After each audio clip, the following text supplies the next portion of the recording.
Halo, bersama saya Mani Kantor and welcome.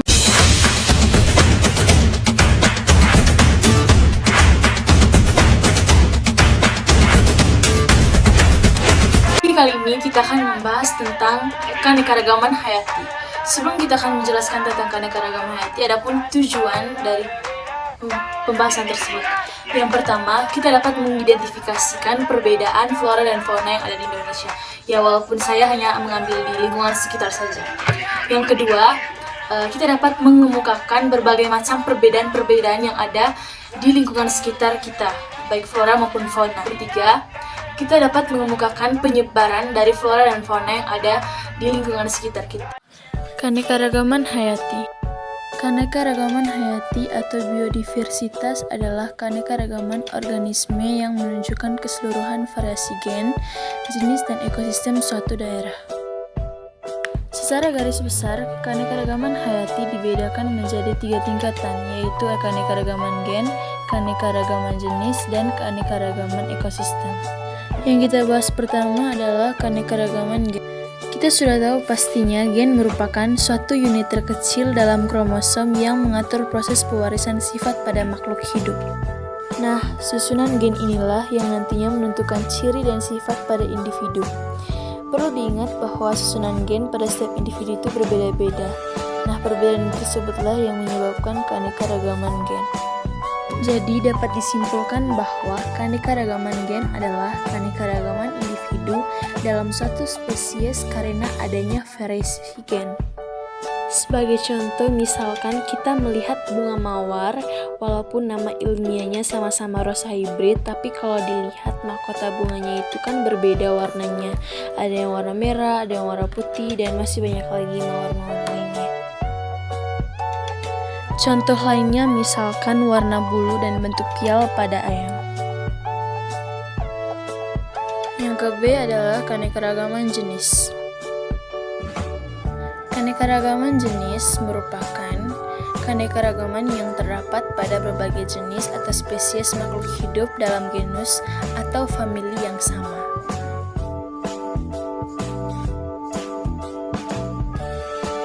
Jadi sebenarnya itu keanekaragaman jenis atau spesies lebih mudah diamati daripada keanekaragaman gen karena adanya perbedaan antar spesies makhluk hidup dalam suatu genus, atau mereka itu lebih mencolok daripada dalam suatu spesies.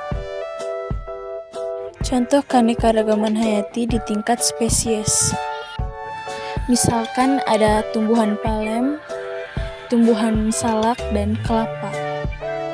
Nah, pertanyaannya, kenapa ketiga tumbuhan tersebut tergolong atau termasuk dalam keanekaragaman spesies?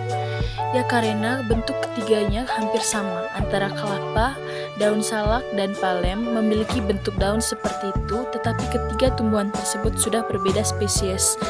Makanya, ketiga tumbuhan tersebut termasuk dalam keanekaragaman spesies. Contoh lainnya misalkan pada anjing.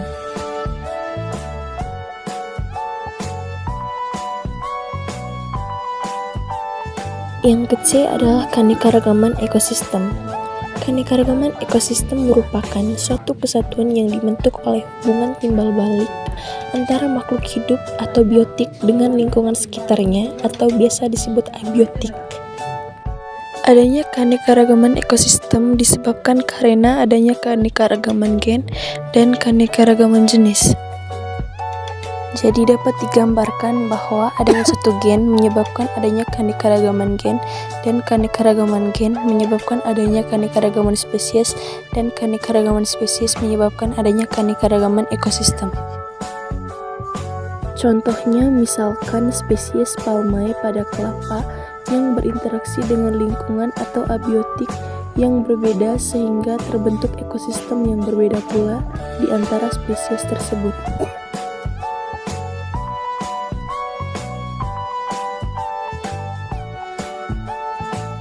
Untuk kelapa misalkan ada di ekosistem kebun. Contoh lainnya misalkan ekosistem sawah.